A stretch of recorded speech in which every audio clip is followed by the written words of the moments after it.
Capítulo 22. O memorável 20 de novembro. Foi por volta das 12:30 do meio-dia de quinta-feira, 20 de novembro de 1952, que tive o primeiro contato pessoal com um homem de outro mundo. Ele veio à Terra em sua nave espacial, um disco voador. Ele a chamou de nave escoteira. Isso aconteceu no deserto da Califórnia, a 16 quilômetros de Desert Center em direção a Parker, Arizona. Durante o ano de 1952, juntamente com minhas tentativas de fotografar, fiz várias viagens às áreas desérticas onde me disseram que os discos voadores foram vistos e aparentemente estavam pousando. Todas as viagens foram mal sucedidas, mas eu continuava esperando que um dia o sucesso viesse. Foi no final de agosto de 1952 que o senhor e a senhora A.C. Bailey, de Winslow, Arizona, vieram pela primeira vez a Palomar Gardens e pediram para conversar comigo em particular. Eu nunca tinha ouvido falar deles até aquele momento. Durante a conversa, eles me falaram sobre o doutor e a senhora George H. Williamson, de Prescott, Arizona. Essas 4 pessoas estavam tão interessadas nos discos voadores quanto eu. Elas tinham lido tudo o que havia disponível sobre o assunto. Elas também tinham visto esses estranhos objetos voando pelos céus, às vezes baixo, às vezes alto. E também tinham feito viagens a vários lugares desertos na esperança de ver um deles aterrissar. Então ouviram falar de mim e os Baileys foram até lá para me ver e contar algumas de suas experiências. Mais tarde, os Baileys e os Williamsons vieram juntos. Depois de passarem vários dias em Palomar Gardens como nossos hóspedes, eles me pediram para telefonar para eles antes da minha próxima tentativa de estabelecer contato. Durante sua estada, tivemos muitas reuniões e nos conhecemos melhor, e eles queriam estar comigo se fosse possível. Prometi ligar para eles conforme solicitaram, mas avisei que raramente planejava essas viagens com mais de 1 ou 2 dias de antecedência. Assim, na noite de 18 de novembro, telefonei para o Dr. Williamson dizendo que partiria por volta da meia-noite do dia seguinte. Na noite seguinte para um destino próximo a Blythe, Califórnia, e perguntei se eles poderiam me encontrar lá na manhã de quinta-feira, dia 20. Eles podiam, assim como os Baileys, com quem o Dr. Williamson mantinha contato. Assim, os preparativos foram feitos e as esperanças eram grandes, como sempre acontecia nessas viagens. Era quase 1h da manhã do dia 20 quando, correndo o risco de acordar a vida selvagem, deixei Palomar Gardens e desci a estrada da montanha a caminho do encontro com os Baileys e os Williamsons na rodovia a oeste de Blythe, Califórnia. Acompanhando-me nessa viagem estavam a senhora Alice K. Wells, proprietária do Palomar Gardens e operadora da cafeteria do local, e a senhora Lucy McKinnis, minha secretária. As 2 mulheres concordaram em se revezar na condução da longa distância, já que eu nunca dirijo um carro na estrada. Chegamos ao nosso destino pouco depois das 8 horas da manhã, após um atraso de 2 horas causado por um prego em um dos pneus traseiros. Descobrimos que havíamos estragado o pneu ao rodar sobre ele, então, finalmente, tive de comprar outro pneu. Os 4 do Arizona estavam nos esperando a apenas alguns quilômetros de Blythe e, juntos, dirigimos até a cidade, onde tomamos um café da manhã sem pressa. Depois disso, ficamos na calçada por alguns minutos discutindo o que fazer dali em diante. Al Bailey, em cujo carro os outros estavam, estava perfeitamente disposto a acatar qualquer uma de minhas sugestões. Então, eles disseram que nos seguiriam. Por fim, decidimos voltar para a estrada pela qual tínhamos acabado de passar. Não havia nenhuma razão específica para isso, exceto o fato de eu ter desenvolvido o hábito de seguir meus palpites ou pressentimentos e esse parecia ser o caminho a seguir. Talvez um dos motivos tenha sido o fato de que, ao dirigir pela primeira vez para Blythe, eu havia notado o que parecia ser um antigo centro de treinamento militar e também um aeroporto muito grande. Ambos pareciam ter sido abandonados. Além deles, notei uma estrada que achei que nos levaria para perto da base de um cume de montanhas ao longe. Só que eu não havia percebido o quanto havíamos passado por essa estrada antes de chegar a Blythe e, voltando para lá, parecia que estávamos 2 vezes mais longe do que eu me lembrava. Quando chegamos a Desert Center, à direita estava a estrada que estávamos procurando, a estrada que levava a Parker, Arizona. A cerca de 12 quilômetros dessa estrada de Parker, sugeri que parássemos os carros ao lado da estrada e saíssemos para dar uma olhada. A partir daí, eu decidiria o que fazer. O solo aqui não era tão arenoso como normalmente se espera em desertos. Em vez disso, rochas estranhas e interessantes, de tamanhos pequenos e variados, cobriam a terra. O Dr. Williamson disse que elas eram vulcânicas. Eram pontiagudas e irregulares e variavam em suas formas. Pequenos arbustos de azevinho do deserto branco prateado, alguns com suas minúsculas bagas vermelho-sangue, cobriam a terra aqui e ali. E alguns outros arbustos do deserto, com os quais não estávamos familiarizados, chamaram nossa atenção. Mas toda a vida vegetal era visivelmente escassa nessa área. Eram cerca de 11 horas da manhã quando chegamos a esse local e, durante a meia hora seguinte, ficamos perambulando pelo chão, observando as rochas interessantes e pegando uma aqui e outra ali para examinar mais de perto e conversar. Um vento forte estava soprando e fazia bastante frio em comparação com o calor dos raios de sol quando o vento diminuiu temporariamente. Achamos mais confortável ficar de costas para o vento. Um pouco além de onde os carros estavam estacionados, notamos um leito seco e raso que parecia vir do final do cume da montanha em sua base. Esse leito cruzava a rodovia em um mergulho, no que eu estimaria ser um ângulo de cerca de 35 graus e continuava a serpentear entre as elevações ao lado da estrada por onde passávamos. A curiosidade tomou conta de Al, Bailey e eu. Deixando os outros, caminhamos até a base desse cume para ver o que havia do outro lado das montanhas e como era o solo. Pelo que pudemos ver, era semelhante em todos os aspectos ao terreno do lado em que estávamos, exceto pela rodovia. E se estendia assim por muitos e muitos quilômetros. Passamos cerca de meia hora dessa maneira quando alguém sugeriu que seria uma boa ideia comer. Isso foi aprovado com entusiasmo por todos. Sem saber o que poderíamos encontrar antes do fim do dia, Alice havia trazido um almoço leve, ovos cozidos, sanduíches, biscoitos, doces e algumas bebidas engarrafadas, além de alguns galões de água para beber. Tudo isso foi desempacotado e distribuído. Alguns de nós sentamos no estreito acostamento que contornava a estrada ao lado dos carros, mas as pedras eram afiadas e sentar não era muito confortável. Os outros ficaram por perto, descascando seus ovos ou comendo, enquanto discutíamos o que fazer ou para onde ir dali em diante. O céu estava lindo e claro, com pequenas nuvens que se formavam aqui e ali, apenas para desaparecer no nada. E, embora soubéssemos que a maioria das montanhas ao fundo estava a quilômetros de distância, elas pareciam bem próximas na atmosfera enganosa do deserto. Cada um de nós estava alerta, examinando a ampla extensão do céu visível em todas as direções e esperando firmemente por um flash brilhante em algum lugar lá fora que indicasse a presença de uma nave espacial. Ao mesmo tempo, notamos que os carros que passavam sempre reduziam a velocidade para observar o que estávamos fazendo. Então Betty Bailey disse: "Vamos tirar algumas fotos." Os Baileys trouxeram uma câmera de cinema, que haviam alugado e com a qual não estavam muito familiarizados, e um pouco de filme extra. Os Williamsons tinham uma câmera fotográfica. Era pouco depois do meio-dia. Betty Bailey e Betty Williamson ainda estavam tirando fotos quando o som dos motores de um avião foi ouvido se aproximando por trás do cume das montanhas do outro lado da estrada.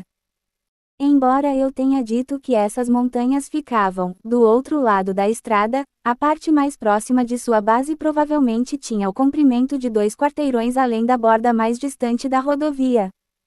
No entanto, na quietude do ar do deserto, os sons chegam longe e ouvimos o avião um bom minuto antes de ele ser avistado, passando baixo sobre o cume da montanha. Era um avião convencional de 2 motores e aparentemente estava em um voo de rotina. Observamos o avião enquanto ele passava quase sobre nossas cabeças, continuava sua linha de viagem e se tornava um pontinho cada vez menor na distância. De repente e ao mesmo tempo, todos nos viramos como um só, olhando novamente para o cume da montanha mais próxima, onde apenas alguns minutos antes o primeiro avião havia cruzado. Voando alto e sem som, havia uma gigantesca nave prateada em forma de charuto, sem asas ou apêndices de qualquer tipo. Lentamente, quase como se estivesse à deriva, ela veio em nossa direção, depois pareceu parar, pairando imóvel. Entusiasmado, o Dr. Williamson exclamou: "Isso é uma nave espacial." À primeira vista, parecia a fuselagem de uma nave muito grande, com os raios do sol refletindo intensamente em suas laterais sem pintura, em uma altitude e ângulo em que as asas não seriam notadas. Instruída a evitar o excesso de empolgação e conclusões precipitadas, especialmente em relação a aeronaves, Lucy respondeu: "Não, George, não acredito que seja. Mas aquele bebê é alto. E veja como ele é grande", exclamou Al. "E, Lucy, ele não tem asas ou qualquer outro apêndice como os nossos aviões. E, voltando-se para mim, o que você acha, Adamski?" Antes que eu pudesse responder, Lucy me interrompeu. "Você tem razão, George. Veja, é laranja na parte superior, em toda a extensão." A empolgação tomou conta do ambiente quando a verdade foi rapidamente percebida, e todos começaram a falar ao mesmo tempo. Alice queria que eu tirasse meu telescópio do carro e tirasse uma foto do belo navio que estava por perto. Bailey queria que sua Beth fizesse um filme da nave enquanto ela estava pairando. Mas ela estava tão empolgada que não conseguiu ajustar a câmera corretamente. Quando ela se acalmou, o navio já estava se movendo novamente. Os 2 pares de binóculos que haviam sido trazidos estavam sendo passados rapidamente de um para o outro para que todos pudessem dar uma boa olhada. E foi com os binóculos que George notou uma marca preta, ou escura, na lateral, como se houvesse algum tipo de insígnia. Essa marca era totalmente diferente de qualquer outra que ele já havia visto antes, embora ele não conseguisse identificá-la em detalhes. Membro da Força Aérea durante a última guerra, o Dr. George Williamson conhece bem as insígnias de aviões de outras nações, bem como as nossas. Uma visão que nunca será esquecida. Poderia facilmente ter sido vista por qualquer motorista que passasse. Mas relativamente poucas pessoas aprenderam a olhar para cima. Isso é especialmente verdadeiro, e com razão, para os motoristas de carro que viajam em uma rodovia aberta. Sua atenção está voltada para a estrada à frente. Se qualquer um de nós estivesse apontando para cima, como as pessoas costumam fazer, é provável que algum carro que passasse pudesse ter parado, e aqueles que estivessem dentro dele poderiam ter visto esse gigantesco visitante espacial tão facilmente quanto nós o estávamos vendo. Mas todos nós fomos cautelosos para não atrair essa atenção. E, apesar de toda a empolgação, eu sabia que aquele não era o lugar. Talvez nem mesmo a nave com a qual seria feito contato, se é que isso estava no plano. Mas eu sentia que essa nave tinha definitivamente algo a ver com tudo isso. Totalmente ciente da curiosidade criada pelo nosso grupo aqui no deserto, onde normalmente ninguém faria piquenique, eu não queria dar mais nas vistas montando meu telescópio e minha câmera em um local tão aberto.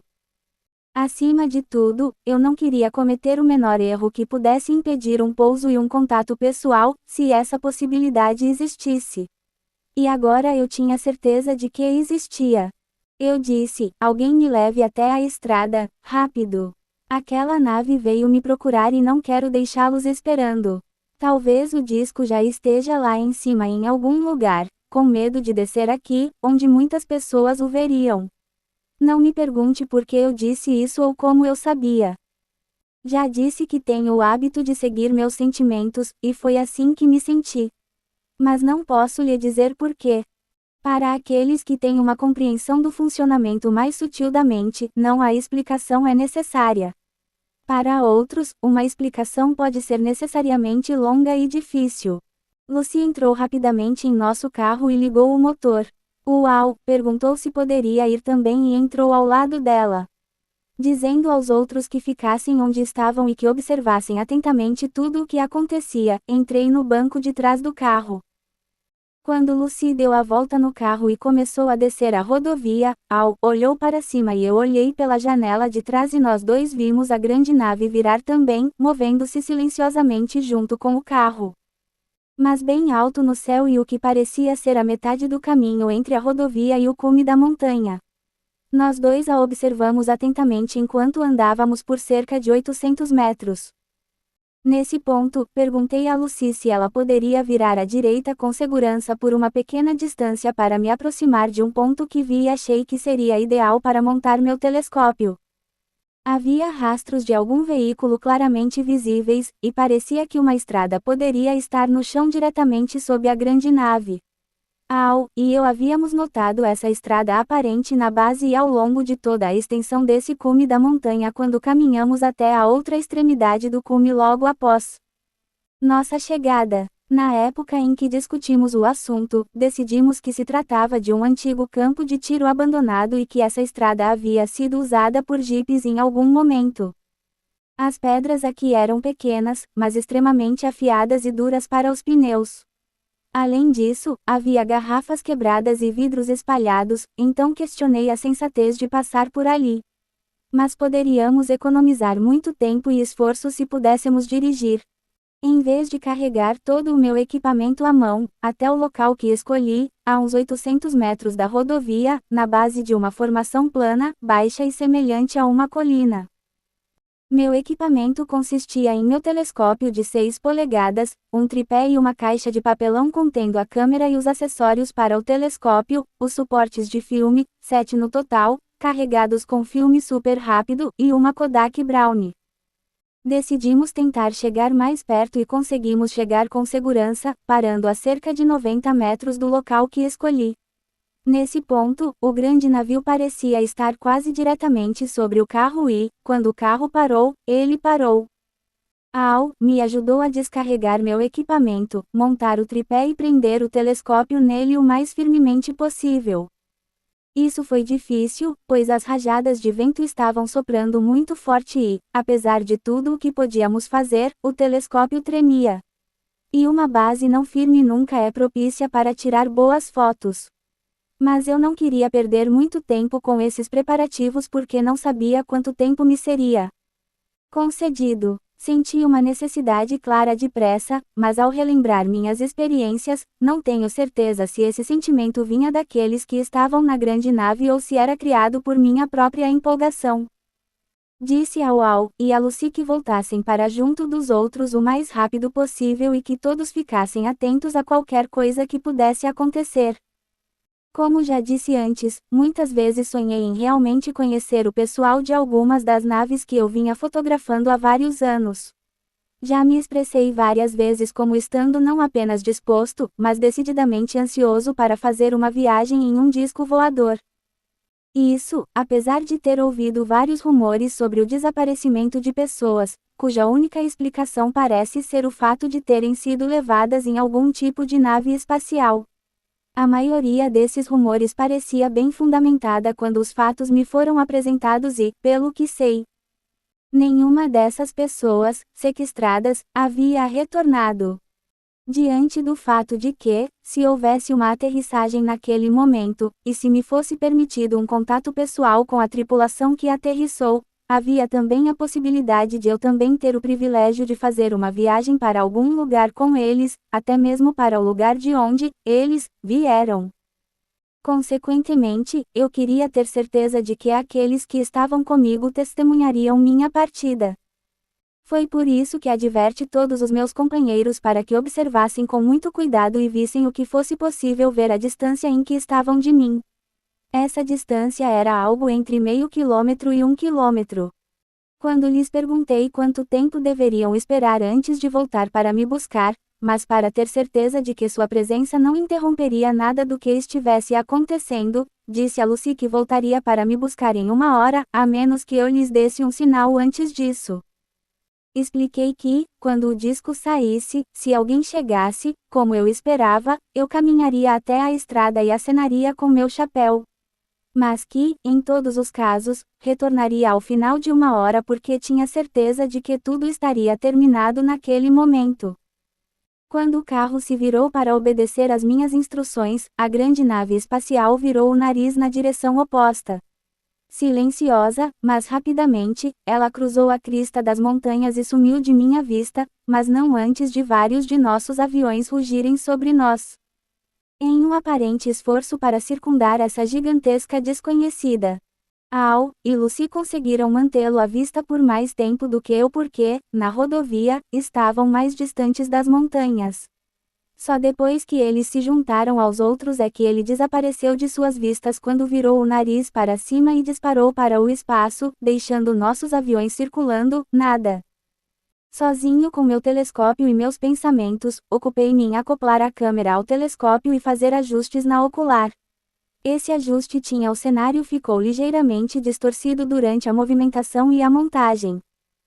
Durante todo o tempo, pensamentos passavam por minha mente, possibilidades do que poderia acontecer, temores de que nada aconteceria, perguntando-me se a grande nave voltaria ou se os aviões a teriam afugentado para sempre, se uma nave estranha se aproximasse. Eu conseguiria o tipo de imagem que queria, uma que fosse convincente para o público em geral, e milhares de outros pensamentos nessa mesma linha. E, embora eu esperasse há muito tempo um contato pessoal com um homem de um disco voador, a expectativa de que isso realmente acontecesse naquele momento estava longe da minha mente, eu esperava uma boa foto. Um possível close-up de alguma nave espacial que mostrasse mais detalhes do que eu jamais havia conseguido. Mas, com base em experiências anteriores, eu não teria ficado muito desapontado se nada mais tivesse acontecido. Não se passaram mais de 5 minutos depois que o carro me deixou quando minha atenção foi atraída por um clarão no céu e, quase que instantaneamente, uma bela e pequena nave parecia estar passando por uma cela entre dois dos picos das montanhas e pousando silenciosamente em uma das enseadas a cerca de 800 metros de mim. Agora, ela se abaixou totalmente abaixo da crista da montanha. Apenas a parte mais baixa ficou abaixo da crista, enquanto a parte superior, ou seção do domo, permaneceu acima da crista e à vista do resto do meu grupo que estava lá atrás observando. No entanto, estava em uma posição tal que eu podia ver o navio inteiro enquanto ele pairava na enseada à minha frente. Ao mesmo tempo, muitos quilômetros da rodovia e do terreno ao redor estavam à vista da tripulação dentro do disco. Rapidamente, eu a avistei no visor do meu telescópio e, o mais rápido possível, tirei os 7 filmes carregados, sem ter tempo de focalizar pelo vidro fosco na parte de trás da câmera. Mas eu esperava e rezava o tempo todo para que a sorte estivesse comigo e que as fotos saíssem bem. Ao retirar cada suporte de filme com o respectivo negativo exposto da câmera, uma antiga Haig Dresden do tipo Graflex, coloquei-o no bolso direito da jaqueta que estava usando. Ali, eu tinha certeza, esses filmes estariam a salvo de qualquer acidente. Tirei a câmera e a coloquei na caixa em que a havia trazido. Decidi então ver o que conseguiria com a Brownie. Quando tirei a primeira foto, notei que o disco brilhava intensamente à medida que se afastava e desaparecia sobre a mesma cela pela qual havia passado. Exatamente quando mais alguns de nossos aviões passaram por cima. Fiquei observando-os enquanto faziam alguns círculos e depois continuavam seu caminho. Eu tinha certeza de que o disco havia escapado novamente e estava a caminho de sua nave-mãe. Decidi então tirar mais algumas fotos com a Brownie apenas para mostrar o terreno geral nessa sessão, caso as fotos das minhas naves espaciais ficassem boas. Eu ainda questionava se eles iriam ou não. Mas esse é sempre o caso e eu nunca sei até que o trabalho de acabamento seja concluído. Nunca cheguei ao estado de total certeza de ter uma boa foto, como os fotógrafos experientes geralmente têm quando tiram uma. Depois de tirar 3 fotos com a Brownie, fiquei ali parado por alguns minutos, olhando ao redor e com a Kodak ainda na mão. Fiquei um pouco impressionado por estar tão perto de um disco e me perguntei se o que ou quem quer que estivesse nele sabia que eu o estava fotografando. Tive a sensação de que sim. Eu só queria ter visto quem estava operando aquela bela nave e ter tido a chance de conversar com ele. Talvez ele me deixasse dar uma olhada em seu interior. De repente, meu devaneio foi interrompido quando chamei minha atenção para um homem parado na entrada de um barranco entre duas colinas baixas, a cerca de 400 metros de distância. Ele estava fazendo sinal para que eu fosse até ele, e eu me perguntei quem ele era e de onde tinha vindo. Eu tinha certeza de que ele não havia estado ali antes. Tampouco havia passado por mim vindo da estrada. Ele não poderia ter vindo do lado das montanhas em que estávamos. E eu me perguntava como ele havia atravessado e descido qualquer parte delas sem que eu o tivesse notado. Talvez um garimpeiro? Ou alguém que vive entre essas montanhas? Eu achava que não haveria ninguém a quilômetros de distância desse local quando o escolhi. Ou ele poderia ser um caçador de pedras, encalhado aqui, mas por que ele estava fazendo sinal para mim, a menos que precisasse de ajuda? Então, comecei a me dirigir a ele, questionando mentalmente de uma forma pequena, mas ainda sentindo a exaltação de minha experiência recente. Quando me aproximei dele, tive uma sensação estranha e fiquei cauteloso. Ao mesmo tempo, olhei em volta para me certificar de que estávamos ambos à vista de meus companheiros. Externamente, não havia razão para essa sensação, pois o homem se parecia com qualquer outro. E eu podia ver que ele era um pouco menor do que eu e consideravelmente mais jovem. Havia apenas duas diferenças marcantes que notei ao me aproximar dele. 1. Suas calças não eram como as minhas. Eram de estilo, muito parecidas com calças de esqui e, com um pensamento passageiro, perguntei-me por que ele as usava aqui no deserto. 2. Seu cabelo era comprido, chegando até os ombros, e soprava com o vento, assim como o meu. Mas isso não era muito estranho, pois eu já havia visto vários homens que usavam cabelos quase tão longos. Embora eu não entendesse o sentimento estranho que persistia, era, no entanto, um sentimento amigável em relação ao jovem sorridente que estava ali esperando que eu o alcançasse. E continuei caminhando em sua direção sem o menor medo. De repente, como se um véu tivesse sido removido de minha mente, o sentimento de cautela me deixou tão completamente que não tinha mais consciência de meus amigos ou se eles eram observando-me, como haviam sido instruídos a fazer. A essa altura, já estávamos bem próximos. Ele deu 4 passos em minha direção, colocando-nos a um braço de distância um do outro. Agora, pela primeira vez, percebi plenamente que estava na presença de um homem do espaço, um ser humano de outro mundo. Eu não tinha visto sua nave enquanto caminhava em direção a ele, nem procurei por ela agora. Nem sequer pensei em sua nave e fiquei tão atordoado com essa súbita percepção que fiquei sem palavras. Minha mente parecia ter parado de funcionar temporariamente. A beleza de sua forma superava tudo o que eu já havia visto. E a simpatia de seu rosto me libertou de qualquer pensamento sobre meu eu pessoal. Eu me senti como uma criancinha na presença de alguém com grande sabedoria e muito amor, e me tornei muito humilde dentro de mim mesmo, pois dele irradiava um sentimento de infinita compreensão e bondade, com suprema humildade. Para quebrar esse feitiço que havia me dominado, e tenho certeza de que ele reconheceu o que era, ele estendeu a mão em um gesto de aperto de mão. Respondi da maneira habitual. Mas ele rejeitou o gesto com um sorriso e um leve balançar de cabeça. Em vez de apertar as mãos como fazemos na terra, ele colocou a palma de sua mão contra a palma de minha mão, apenas tocando-a, mas não com muita firmeza. Entendi isso como um sinal de amizade. A carne de sua mão ao toque da minha era como a de um bebê, de textura muito delicada, mas firme e quente. Suas mãos eram finas, com dedos longos e afilados, como as belas mãos de uma mulher artística. De fato, com roupas diferentes, ele poderia facilmente passar por uma mulher excepcionalmente bonita, no entanto, ele definitivamente era um homem. Ele tinha cerca de 1,80 m de altura e pesava, de acordo com nossos padrões, cerca de 135 libras. E eu estimaria que ele tivesse cerca de 28 anos de idade, embora pudesse ser muito mais velho.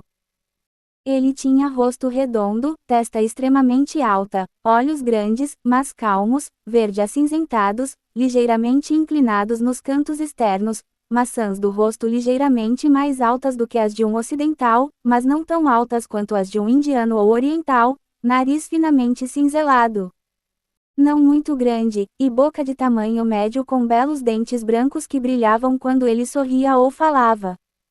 O mais próximo que posso descrever de sua pele seria uma coloração bronzeada uniforme, de cor média. E não me pareceu que ele tivesse precisado se barbear, pois não havia mais pelos em seu rosto do que no de uma criança. Seu cabelo era cor de areia e pendia em belas ondas até os ombros, brilhando mais lindamente do que o de qualquer mulher que eu já tenha visto. E me lembro de um pensamento passageiro de como as mulheres da terra gostariam de ter um cabelo tão bonito como o desse homem. Como eu disse antes, ele não usava nenhuma proteção e o cabelo estava sendo soprado pelos ventos. Sua roupa era uma peça única que eu tinha a impressão de ser um uniforme usado por homens do espaço em suas viagens, assim como os homens da Terra em vários tipos de trabalho usam uniformes para indicar suas ocupações. Sua cor era marrom chocolate e era feito com uma blusa bastante cheia, com gola alta e justa, muito parecida com um pescoço de tartaruga, só que não era virada para baixo. As mangas eram longas, ligeiramente cheias e semelhantes a uma manga raglan, com faixas justas ao redor dos pulsos. Uma faixa de cerca de 20 centímetros de largura circundava sua cintura. E a única quebra na coloração de toda a roupa era uma faixa de cerca de 2,5 centímetros de largura na parte superior e inferior da cintura. Ela era mais brilhante e mais parecida com um marrom dourado. A calça era bastante larga e presa nos tornozelos com faixas como as das mangas nos pulsos, em um estilo muito parecido com o de uma calça de esqui. Na verdade, é muito difícil descrever a cor dessa peça de roupa, pois não conheço nenhuma palavra descritiva em nosso idioma que se encaixe perfeitamente nela. Sem dúvida, era um material trançado, muito fino, e a trama era diferente de qualquer um de nossos materiais. Havia um brilho em toda a peça, mas eu não sabia dizer se isso se devia a um processo de acabamento ou se era o tipo de substância da qual o fio era feito. Não era como o cetim, a seda ou o rayon, pois tinha mais brilho do que brilho. Não vi zíperes, botões, fivelas, fechos ou bolsos de nenhum tipo, nem notei costuras como as que nossas roupas apresentam. Ainda é um mistério para mim como essa roupa foi feita. Ele não usava nenhum anel, relógio ou outro tipo de ornamento. E não vi nada que indicasse, nem tive a sensação, de que ele tivesse qualquer tipo de arma em seu corpo. Seus sapatos eram da cor de sangue de boi. Eles também eram feitos de algum material aparentemente tecido, mas diferente de seu terno, pois se pareciam muito com couro. Era macio e flexível, pois eu podia ver o movimento de seus pés dentro deles enquanto conversávamos. Altos como um Oxford masculino, eles se ajustavam bem aos seus pés, que eu diria serem do tamanho 9 ou 9,5. No entanto, a abertura ficava na parte externa, mais ou menos na metade do calcanhar, entre o arco e a parte de trás do calcanhar. Duas tiras estreitas estavam aqui, mas não vi fivelas ou fechos, e pensei que essas tiras devem ter a qualidade de esticar semelhante às inserções de tecido em alguns calçados femininos. Os saltos eram ligeiramente mais baixos do que nos calçados masculinos da terra, e os dedos dos pés eram rombos. Notei seus sapatos especialmente porque, durante nossa conversa, ele deixou bem claro para mim que as marcas de seus sapatos eram muito importantes. Mas falarei sobre isso mais tarde. De repente, percebendo que o tempo estava passando e que eu não estava obtendo nenhuma informação apenas olhando para ele, perguntei-lhe de onde ele vinha. Ele pareceu não entender minhas palavras, então perguntei novamente. Mas sua única resposta foi um leve balançar de cabeça e uma expressão quase apologética no rosto, o que me indicou que ele não estava entendendo nem minhas palavras nem o significado por trás delas.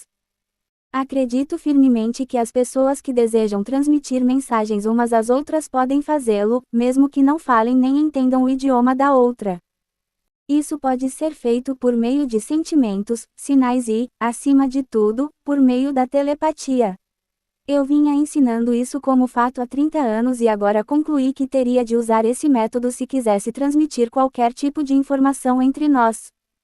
E havia muitas coisas que eu queria saber, se ao menos pudesse pensar nelas. Assim, para transmitir a ele o significado da minha primeira pergunta, comecei a formar, da melhor forma possível, a imagem de um planeta em minha mente. Ao mesmo tempo, apontei para o Sol, no alto do céu. Ele entendeu isso, e sua expressão indicava isso. Em seguida, fiz um círculo em torno do Sol com meu dedo, indicando a órbita do planeta mais próximo do Sol, e disse: Mercúrio. Fiz um círculo novamente para a segunda órbita e disse: Vênus. No terceiro círculo, falei: Terra, e indiquei a Terra sobre a qual estávamos. Repeti esse procedimento uma segunda vez, mantendo sempre em minha mente uma imagem tão clara de um planeta quanto era capaz de perceber e, dessa vez, apontando para mim mesmo como pertencente à Terra. Em seguida, indiquei-o, com uma pergunta em meus olhos e em minha mente.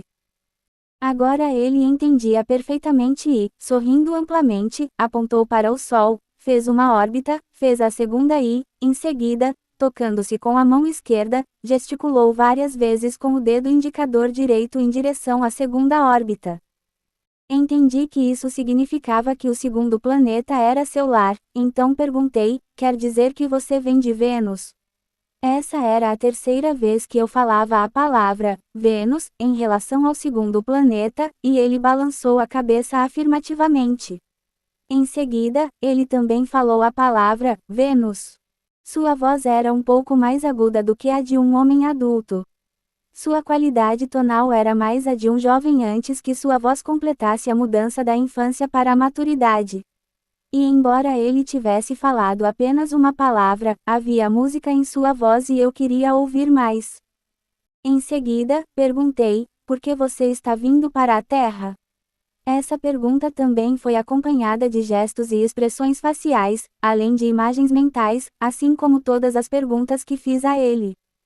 Repeti cada pergunta pelo menos 2 vezes para ter certeza de que ele entendia o significado das palavras que eu estava dizendo. As expressões de seu rosto e de seus olhos me diziam claramente quando ele entendia ou quando ainda havia alguma incerteza em sua mente quanto ao que eu estava tentando perguntar. Também repeti as respostas que ele me deu para ter certeza de que eu o estava entendendo corretamente. Ele me fez entender que a aproximação deles era amigável.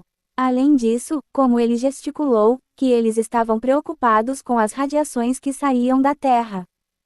Entendi isso claramente, pois havia uma quantidade considerável de radiação de ondas de calor subindo do deserto, como costuma acontecer. Assim como as ondas que costumam ser vistas saindo das calçadas e rodovias em dias quentes. Ele apontou para elas e depois fez um gesto para o espaço.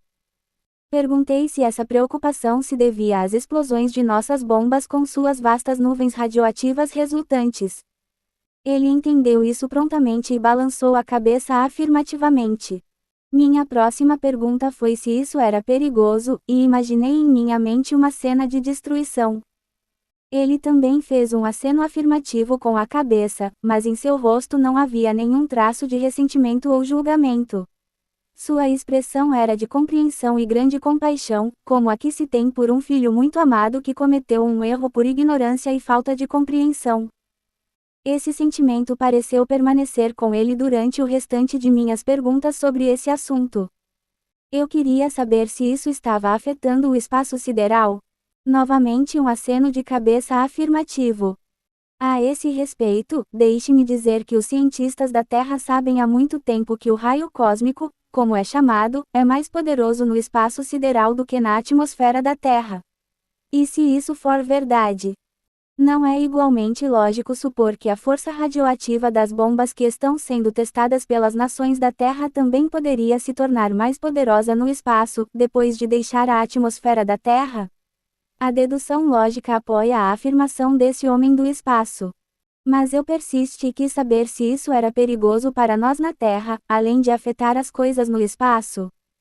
Ele me fez entender, gesticulando com as mãos para indicar formações de nuvens de explosões, que depois de muitas dessas explosões.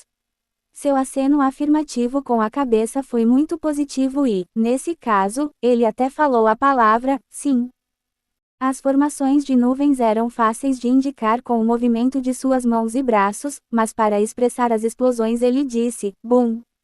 Bum! Então, para se explicar melhor, ele me tocou, depois como uma pequena erva daninha que crescia por perto e, em seguida, apontou para a própria terra e, com um amplo movimento de suas mãos e outros gestos, disse que muitos, bons, destruiriam tudo isso.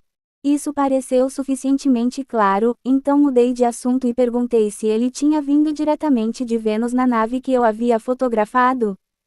Ele se virou e apontou para trás de uma colina baixa próxima. Lá, pairando logo acima da terra, estava o disco que eu tinha visto antes e que pensei ter ido embora.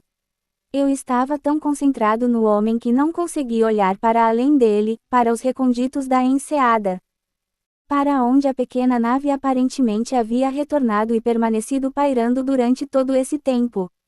Ele se divertiu com a minha surpresa e deu uma gargalhada muito sincera.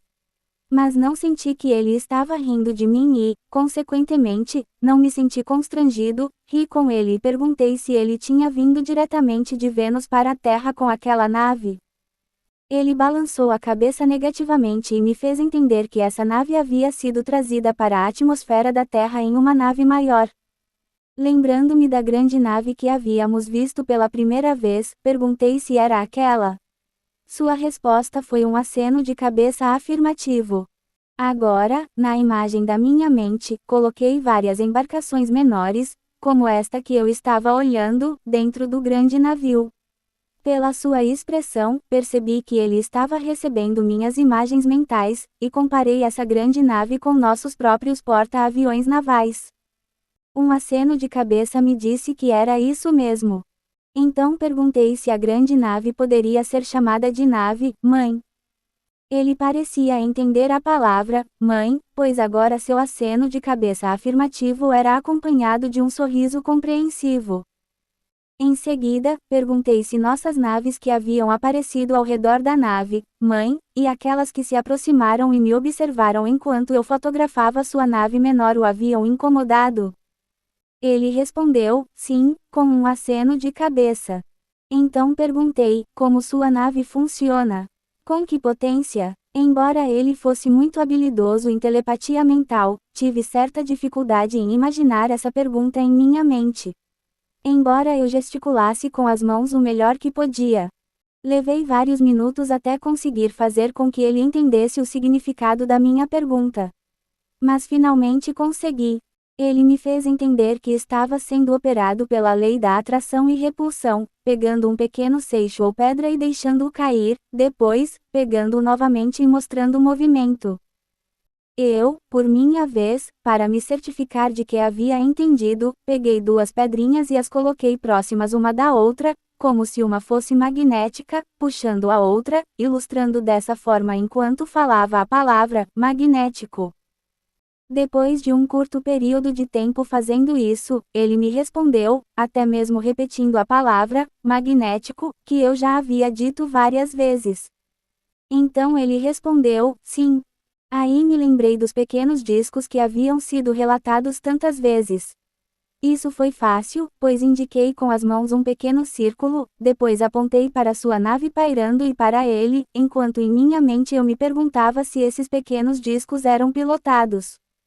Ele entendeu rapidamente e balançou a cabeça em negativa. Então, também fazendo um pequeno círculo com as duas mãos, ele o ergueu até os olhos e apontou para sua nave flutuante e para ele. O que ele disse foi: eu não sei o que é uma nave grande, seguido de um gesto em direção ao espaço. E entendi seu pensamento sobre a nave grande. Entendi que isso significava que os pequenos discos avistados com frequência eram, na verdade, olhos de naves maiores, ou os discos ou as naves-mãe, controlados remotamente e não pilotados. Ao rever isso em minha mente, ele me garantiu que eu estava certo. Então, em minha mente, vi uma explosão no espaço com um clarão brilhante.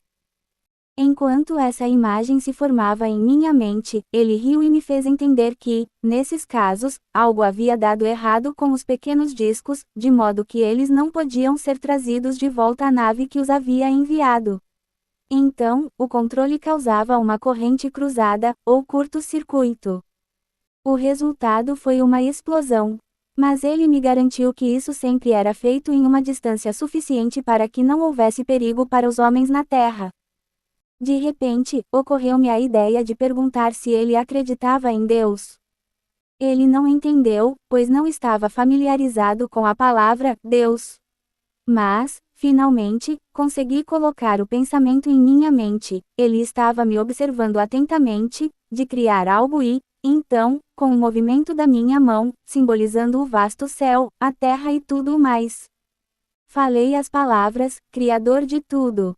Depois de algumas repetições disso, ele entendeu meus pensamentos, pois tenho certeza de que meus gestos não eram muito bons. E ele disse, sim. Percebi perfeitamente que ele naturalmente não entenderia nossos nomes para as coisas e que, para ele, Deus provavelmente seria representado por alguma outra palavra ou nome. Mas ele me fez entender, elaborando um pouco mais com seus gestos e imagens mentais, que nós na Terra realmente sabemos muito pouco sobre esse Criador. Em outras palavras, nosso entendimento é superficial. A deles é muito mais ampla, e eles aderem às leis do Criador em vez das leis do materialismo, como fazem os homens da Terra. Apontando para si mesmo e, em seguida, para o espaço, o que eu entendi que significava o planeta em que ele vivia. Ele me transmitiu o pensamento de que lá eles vivem de acordo com a vontade do Criador, e não de acordo com sua própria vontade pessoal, como fazemos aqui na Terra. Perguntei então se haveria mais aterrissagens como essa. Ele me respondeu, dizendo que já houve muitos pousos antes e que haverá muitos mais. As pessoas do espaço estão vindo apenas de Vênus? Ou há outros planetas ou sistemas de onde eles vêm? Perguntei, e novamente tive um pouco de dificuldade para transmitir meus pensamentos. Mas finalmente consegui. Com isso, ele me fez entender que as pessoas estão vindo para a Terra de outros planetas do nosso sistema e de planetas de outros sistemas além do nosso. Eu já suspeitava disso há muito tempo, portanto, sua resposta não foi uma surpresa para mim. Mas agora eu queria saber, viajar pelo espaço é uma prática comum entre as pessoas de outros mundos? E é fácil? Ele disse a palavra, sim, em resposta a essas duas perguntas. Lembrei-me de relatos de homens sendo encontrados mortos em alguns discos que foram encontrados na Terra, discos que aparentemente haviam se acidentado. Então perguntei se algum de seus homens havia morrido ao vir para a Terra. Ele balançou a cabeça afirmativamente e me fez entender que, às vezes, as coisas tinham dado errado em suas naves. Eu podia entender isso porque sabia que tanto a grande nave que havíamos visto primeiro quanto a menor que eu havia fotografado eram naves mecânicas. E as coisas podem dar errado em qualquer dispositivo mecânico. Mas eu não estava satisfeita. Tive a sensação de que ele estava tentando salvar meus sentimentos, mas eu queria toda a verdade. Por isso, persisti e perguntei se os homens deste mundo tinham sido responsáveis por alguma dessas mortes. Sua resposta foi, sim, e, levantando as mãos várias vezes, bem como com outros gestos, ele tentou me dizer quantos. Mas eu não conseguia obter os números. Eu não tinha certeza se ele estava indicando números reais ou se suas indicações deveriam ser multiplicadas por dezenas ou centenas, ou por qual número, de acordo com nosso método de contagem. Lembrando-me de uma pergunta que muitas vezes me foi feita por pessoas com quem conversei, perguntei por que eles nunca pousam em lugares populosos. Diante disso, ele me fez entender que haveria muito medo por parte das pessoas e que provavelmente os visitantes seriam despedaçados pelos terráqueos se houvesse uma tentativa de aterrissagem pública. Entendi que ele estava certo e, em minha mente, me perguntei se algum dia haveria um momento em que esse pouso seria seguro. Eu também me perguntava se, caso esse momento chegasse, eles tentariam pousar em público. Ele leu meus pensamentos enquanto eles passavam pela minha mente e me garantiu que esse momento chegaria. E quando isso acontecesse, eles fariam pousos em territórios populosos. Mas ele me fez entender claramente que isso não aconteceria em breve. No início de nossa conversa, quando percebi que teria de usar minhas mãos para fazer gestos para que aquele homem de Vênus entendesse minhas perguntas, coloquei minha Kodak no chão. Agora eu a peguei e perguntei se eu poderia tirar uma foto dele. Tenho certeza de que ele entendeu meu desejo, já que ele era tão bom em ler minha mente. Também tenho certeza de que ele sabia que eu não lhe faria nenhum mal, pois não demonstrou nenhum sinal de medo quando peguei a Kodak. No entanto, ele se opôs a que sua foto fosse tirada, e eu não insisti. Já ouvi muitas vezes que homens de outros mundos estão andando pelas ruas da Terra. E se isso fosse verdade, eu poderia facilmente entender seu desejo de não ser fotografado, porque havia alguns pontos distintos em suas características faciais. Normalmente, eles não seriam notados. Mas, em uma fotografia, eles seriam visíveis e serviriam como pontos de identificação para seus irmãos que vieram para a Terra. No entanto, respeitei seus desejos e não achei sensato fazer mais perguntas sobre esse assunto. Mas perguntei a ele se algum terráqueo havia sido levado em uma nave espacial.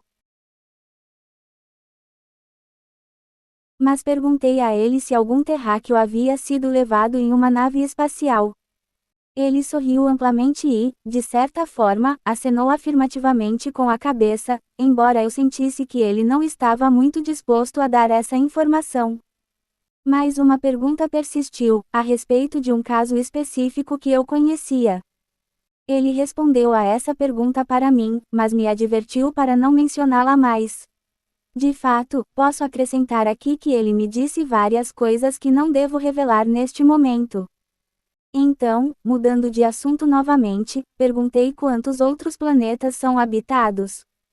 Ele indicou que um grande número deles em todo o universo é habitado por seres humanos como nós. Depois, mais especificamente, perguntei quantos existem em nosso sistema.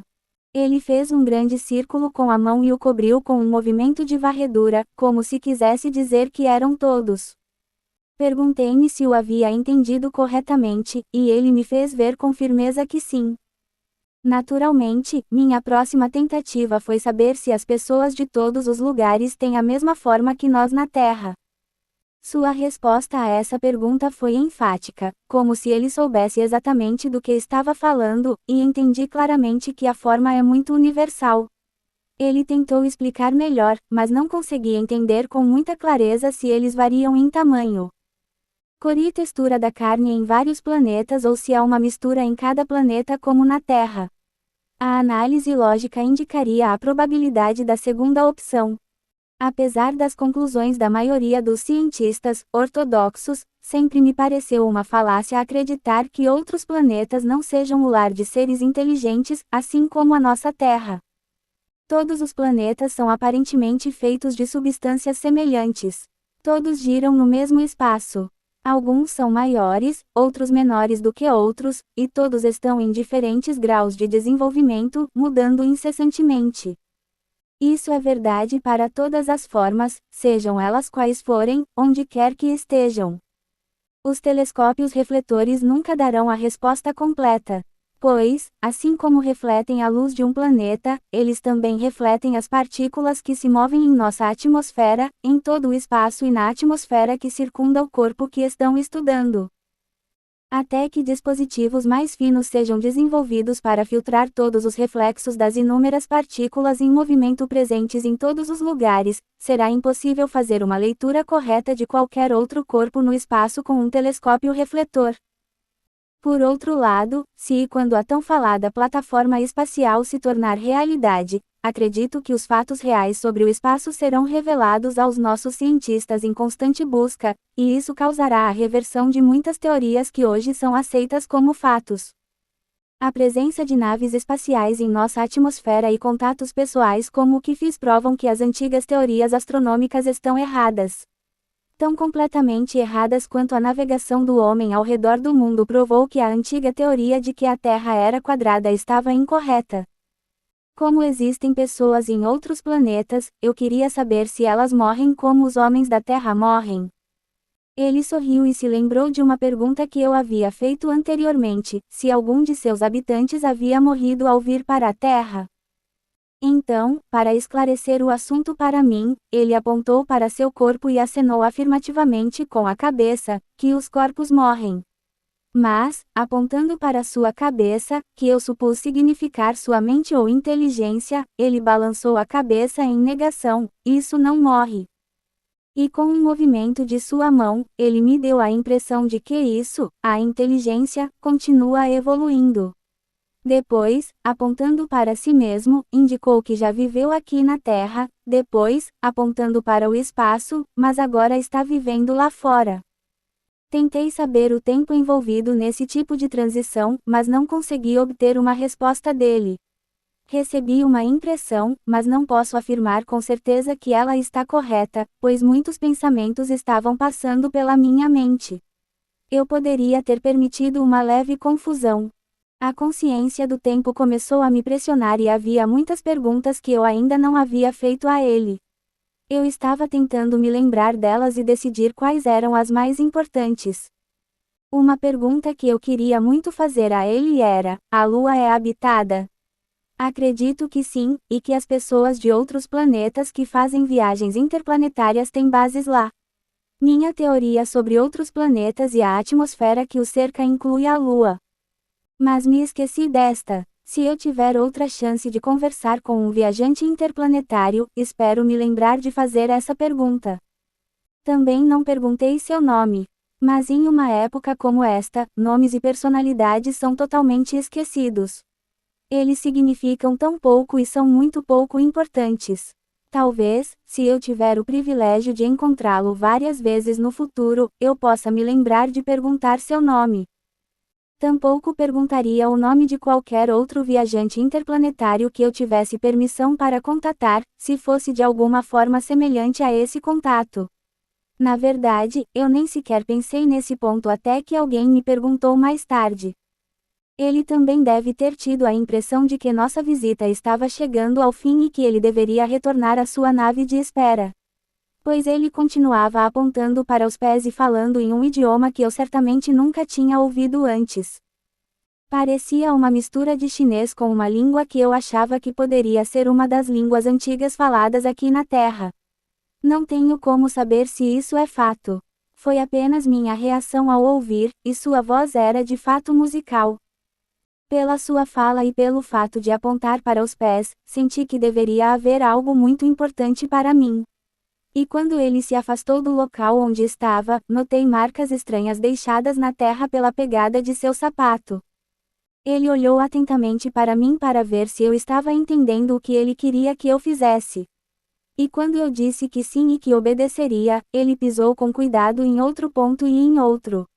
Assim, ele fez 3 conjuntos de marcas profundas e distintas em seus pés. Acredito que seus sapatos devem ter sido feitos especialmente para essa viagem e as marcas foram gravadas em alto relevo nas solas para deixar marcas tão profundas. Então, fazendo sinal para que eu o acompanhasse, nós nos viramos e caminhamos lado a lado em direção ao navio que o aguardava. Era uma bela e pequena nave, com o formato mais parecido com um pesado sino de vidro do que com um pires. No entanto, eu não conseguia enxergar através dela, assim como não se consegue enxergar através dos tijolos de vidro que são populares em alguns dos edifícios de escritórios e residências mais novos, que permitem a entrada de mais luz do que as paredes sólidas. Era translúcido e de cor extraordinária. Ao nos aproximarmos, de repente me dei conta de uma forma sombria se movendo dentro da nave, mas não havia contornos definidos e não pude dizer se era um homem ou uma mulher.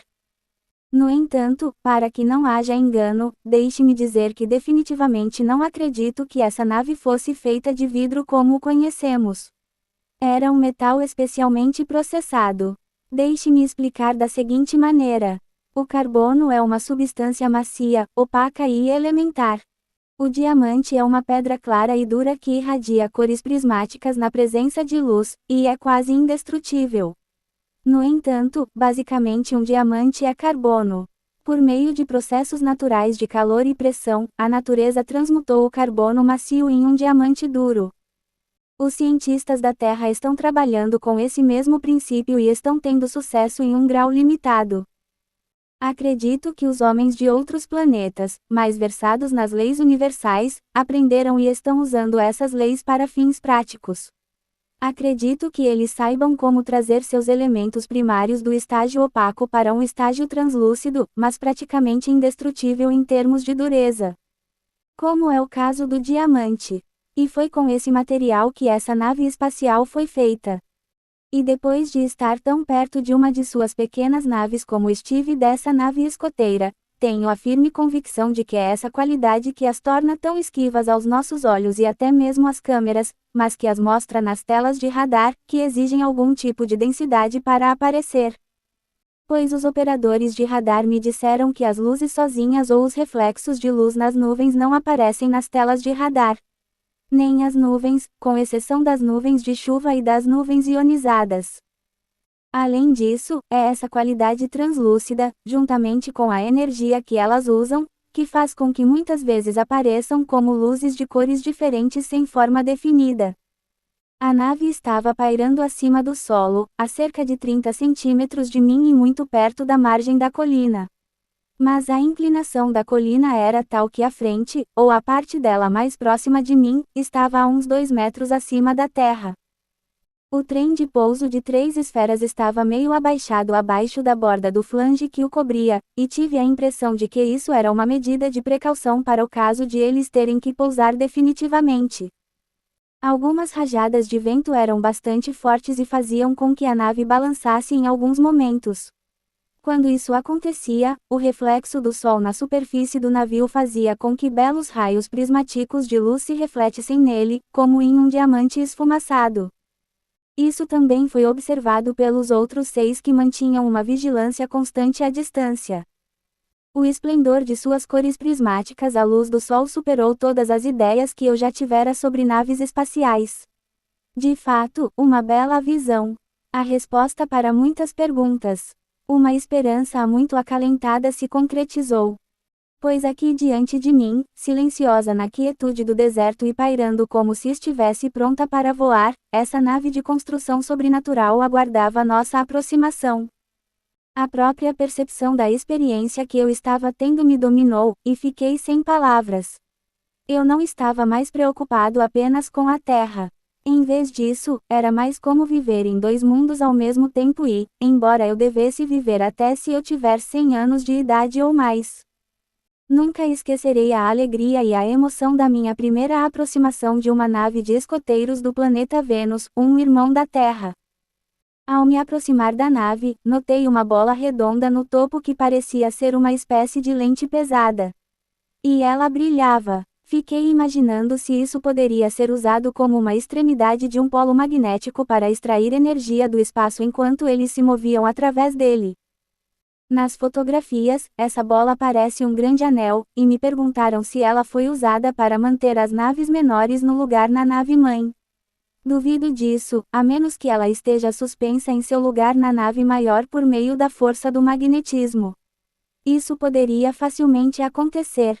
A parte superior da nave era em forma de cúpula, com um anel de engrenagens ou bobina pesada embutido e circundando a parede lateral na base dessa cúpula.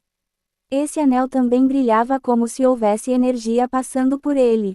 Havia vigias redondas na parede lateral, mas não em toda a volta, pois logo acima de uma das bolas do trem de pouso notei que a parede era sólida. Não sei dizer se isso era verdade sobre as outras 2 bolas, pois não andei pelo navio. As vigias cobertas devem ter sido feitas de um material de qualidade ou espessura diferente, pois eram claras e transparentes.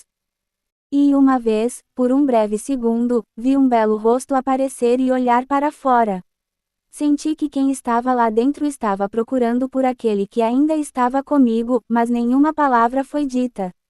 O rosto desapareceu tão rapidamente que só o vi de relance. Mas notei que essa pessoa também tinha cabelos longos, como o homem com quem eu estava conversando. A parte externa inferior do pires era feita como um flange, muito brilhante, mas não lisa como uma única peça de metal poderia parecer. Parecia ter camadas de uma forma, mas elas não podiam ser usadas como degraus porque estavam ao contrário do que deveriam ser os degraus. Não tenho ideia do motivo de tal construção, mas ela deve ter tido um propósito. Eu estava absorto em observar cada detalhe dessa estranha e bela nave à medida que nos aproximávamos dela e me perguntava como eles estavam conseguindo mantê-la no estado de pairar como eu havia. Meu companheiro homem do espaço me alertou para não chegar muito perto dela e ele mesmo parou a uns bons metros de distância.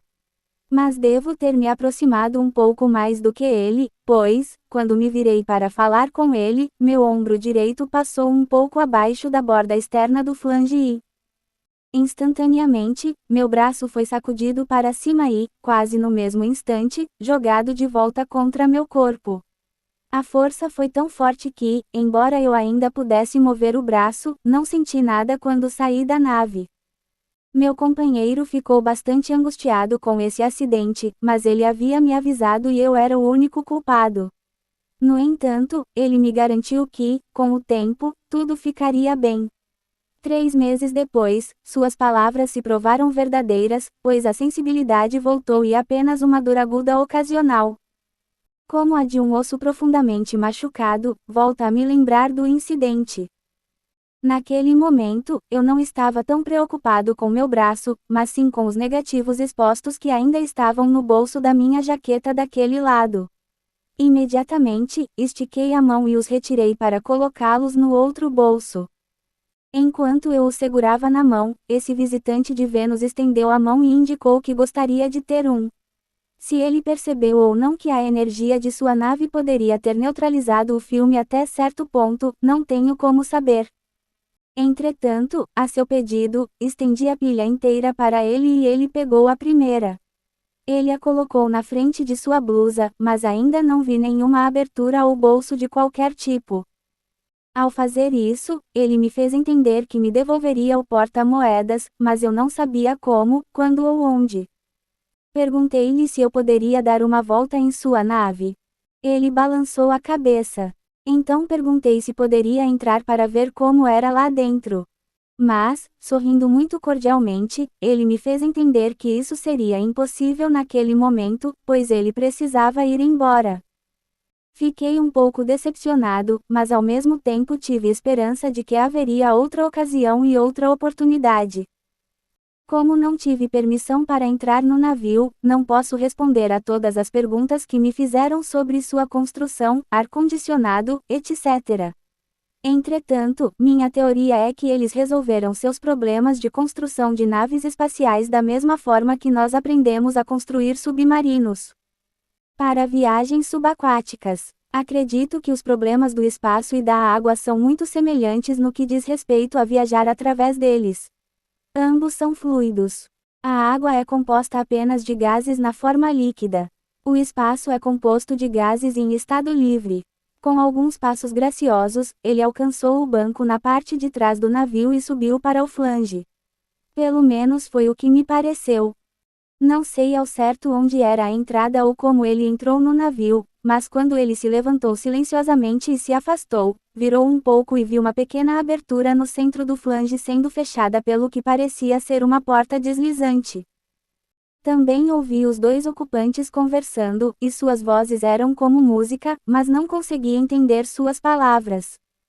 Uma das testemunhas, Alice Wells, fez este esboço do visitante enquanto assistia à entrevista por meio de binóculos. Ele transmite as características gerais de sua aparência, mas está longe de lhe fazer justiça. Quando a nave começou a se mover, notei 2 anéis sob o flange e um terceiro ao redor do disco central. Esse anel interno e o externo pareciam estar girando no sentido horário, enquanto o anel entre esses dois se movia em um movimento anti-horário.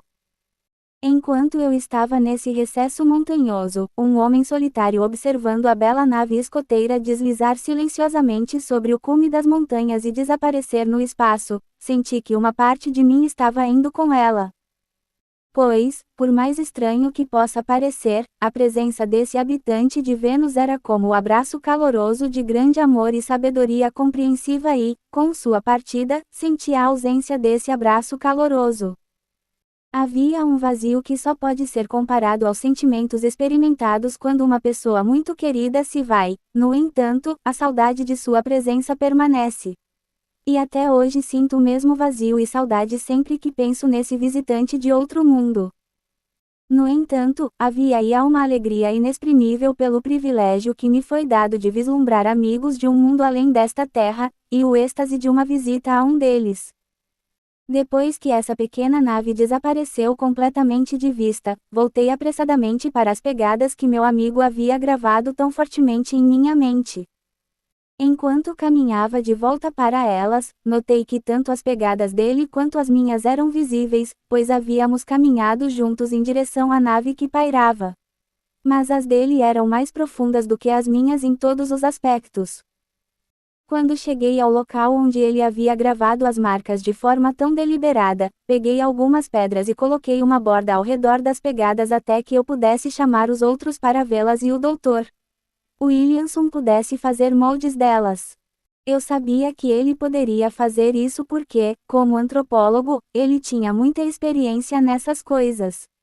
E, nessa viagem, tentamos nos preparar para qualquer eventualidade, até mesmo para levar um pequeno pacote de gesso de Paris.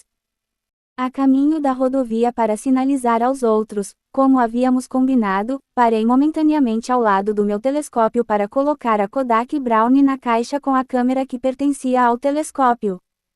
Todos eles, enquanto observavam, tinham visto a pequena nave quando ela passou pelo céu em sua decolagem. Mas, se não tivessem visto, saberiam que algo havia acontecido por causa do número de aviões que estavam circulando nas proximidades. E um grande B-36 apareceu bem em cima da cena. O barulho desses aviões contrastava muito com o movimento silencioso dos dois tipos de espaçonaves que tínhamos acabado de ver. Verificando seus relógios com entusiasmo, meus amigos estavam se preparando para iniciar o caminho até mim quando me viram acenado com o chapéu no sinal pré-estabelecido. Fazia exatamente 60 minutos desde o momento em que nos separamos. E eu havia dito a eles que esperassem uma hora antes de vir atrás de mim, quer tivessem me visto sinalizar ou não. Esperando na beira da estrada até que chegassem a mim, sugeri que deixassem os carros ali em vez de dirigir novamente sobre aquelas pedras afiadas. Eu estava tão empolgado, embora não tivesse percebido isso, que mal conseguia falar. Eles também estavam empolgados e todos começaram a fazer perguntas ao mesmo tempo. Eu lhes disse que havia conversado com o homem e que ele havia deixado pegadas. Venham, olhem para elas. E isso era tudo o que eu precisava dizer. George tirou o gesso de Paris, alguns recipientes de mistura e um galão de água do carro e, juntos, voltamos para as pegadas. Apesar da caminhada difícil, as perguntas eram feitas a mim de todos os lados, mas eu parecia estar em outro mundo. Eu me sentia como se estivesse apenas me movendo corporalmente aqui na Terra, e minhas respostas às perguntas eram dadas em um estado de torpor. Essa sensação de estar em dois mundos ao mesmo tempo continuou comigo por algumas semanas e, mesmo agora, quando uma forte lembrança da experiência me invade, essa sensação retorna.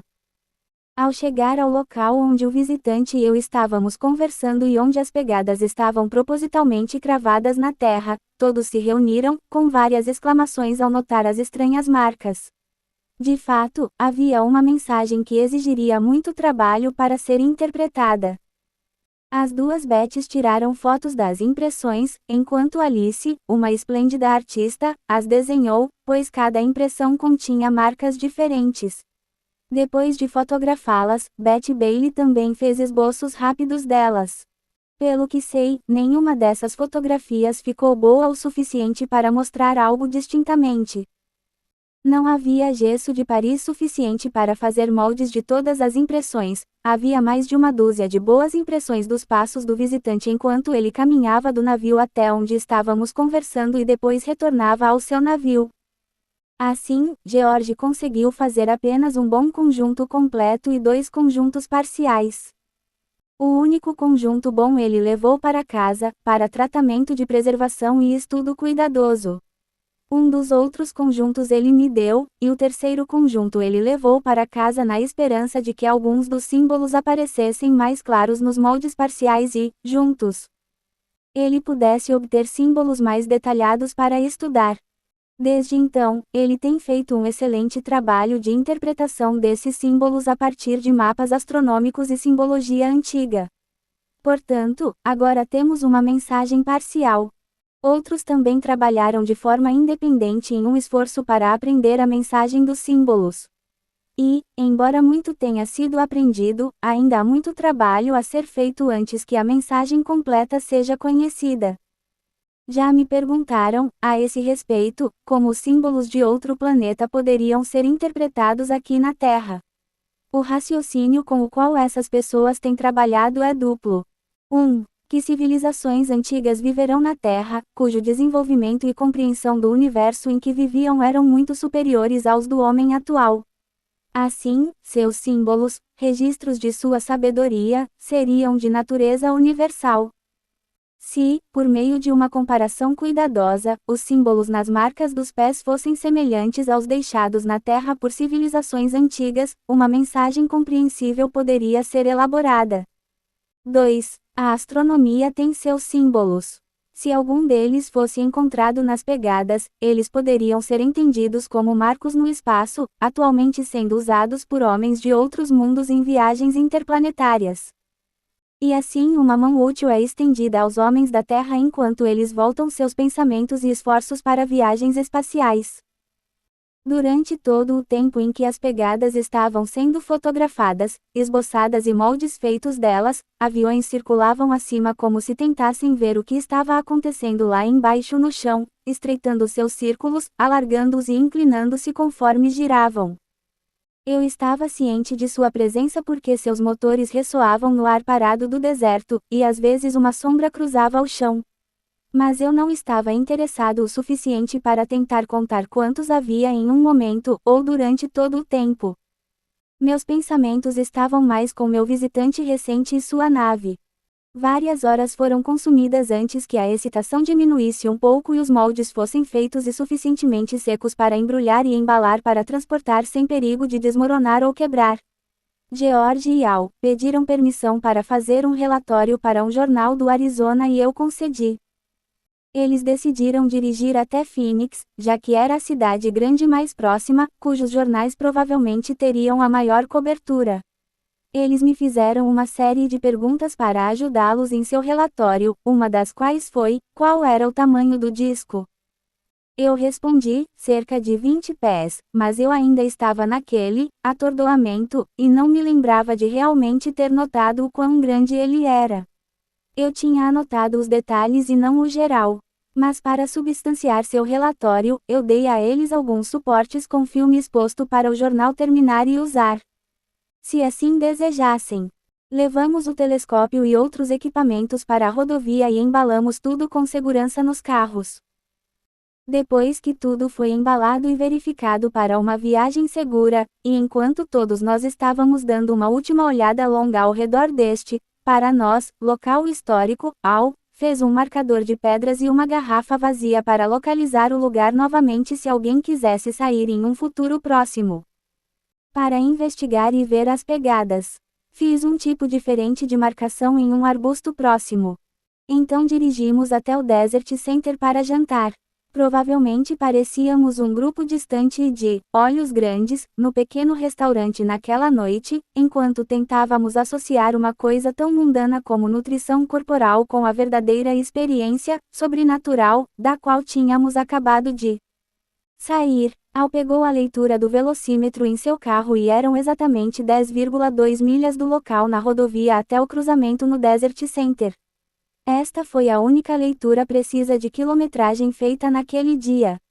Outras distâncias e tempos eram aproximações, com duas exceções: o momento em que a grande nave em forma de charuto foi avistada pela primeira vez e os 60 minutos em que fiquei longe dos outros, tirando fotos e conversando com o homem do espaço. Em 24 de novembro, o Phoenix Gazette publicou o relatório do meu contato com o venusiano, junto com fotos das 4 testemunhas que lhes contaram a história. Uma foto de esboços feitos das pegadas e uma fotografia muito ruim do disco voador, a melhor das tiradas na época e que estava no meu bolso. Quando fui pego pelo poder da nave, acompanhavam a história. Aquele relatório publicado era um fato verdadeiro, com duas exceções. Não estou associado à equipe do grande observatório no topo do Monte Palomar, nem sou dono do negócio em Palomar Gardens. Esses erros foram cometidos muitas vezes no passado e estou fazendo o meu melhor para corrigi-los. Como havia várias pegadas boas deixadas no chão quando saímos, os dois homens, Al e George, sugeriram que os repórteres fossem com elas para ver as pegadas por si mesmos. Isso não foi feito, porque a história foi aceita como dada, e os esboços eram a prova de sua realidade. No entanto, deixe-me dizer aqui, de acordo com o relatório que me foi dado, os jornalistas não aceitaram a história como algo natural. Eles ficaram incrédulos no início e tentaram de todas as maneiras desmascará-lo e fazer com que algumas das testemunhas mudassem sua história. Um homem lembrou as mulheres dos perigos aos quais todas elas estavam se submetendo se sua história fosse falsa. Mas todas as quatro permaneceram firmes no que tinham visto pessoalmente e nos fatos como eu havia contado a elas. Então a excitação tomou conta do pessoal do jornal, embora a cautela permanecesse predominante, e o medo de que um concorrente pudesse dar um furo sobre eles resultou em uma versão truncada da história sendo aceita e publicada no Gazette. Os leitores estavam tão interessados na história desse contato que cada cópia daquela edição do jornal foi rapidamente comprada e por algum tempo depois o Phoenix Gazette teve que recusar pedidos de pessoas de todo o país, que tiveram seu dinheiro devolvido a elas. Em casa, contei a algumas pessoas sobre meu contato apenas para obter suas reações, mas como as fotos que tirei não ficaram boas, não tinha nada tangível com o qual me apoiar, porque eu não arriscar exibir os moldes e quebrá-los. Mas como tenho várias fotos anteriores e como tenho falado e dado palestras sobre esse assunto por mais de 3 anos, a maioria das pessoas com quem discuti o episódio acreditou no meu relato desse contato pessoal. Alguns expressaram medo, alguns consternação e outros queriam saber quando outro contato poderia ocorrer para que pudessem estar presentes e talvez serem levados para uma viagem. Essas ainda são as reações das pessoas quando lhes conto minha experiência, embora agora eu tenha boas fotografias e bons desenhos das pegadas com várias interpretações preliminares, mas longe de serem completas, da mensagem contida nelas. Além disso, uma história do contato com fotos do navio foi publicada em série pelo Oceanside, Califórnia, Blade Tribune, um jornal diário. Esta história foi escrita por um de seus repórteres que fez uma viagem especial para me ver e entrevistar. Este jornal também rapidamente ficou sem todas as cópias da edição que trazia a história. Certos estudantes deste assunto me perguntaram se eu achava que discos voadores e seus ocupantes poderiam normalmente ser etéricos, em natureza ou textura, mas serem capazes de condensar e, assim, assumir solidariedade e visibilidade no ambiente da Terra. Este é um assunto envolvente. Há, é claro, mais coisas no céu e na terra do que sonhamos e nunca vale a pena ser muito arbitrário sobre aquelas coisas que ainda vemos através de um vidro escuro. Mas, por enquanto, estou me limitando a um relato factual do que realmente vi e ouvi naquele memorável 20 de novembro e a textura e a substância deste homem e de sua nave estavam longe de ser algo através do qual você pudesse enfiar o dedo. Era sólido, da maneira como qualquer outra coisa é sólida em nosso mundo tridimensional. E se eles podem viver e respirar em nossa atmosfera, como eles mantêm a existência no espaço? Essas são coisas que eles resolveram, assim como nossas próprias sociedades interplanetárias estão agora se esforçando para resolvê-las. Acredito que mais tarde todas essas coisas se tornarão claras para nós. Suas naves-mãe poderiam naturalmente ser a resposta para muito desse problema, mas comentários, discussões e opiniões adicionais sobre essa fase técnica dos fenômenos serão reservados para um livro posterior e futuro.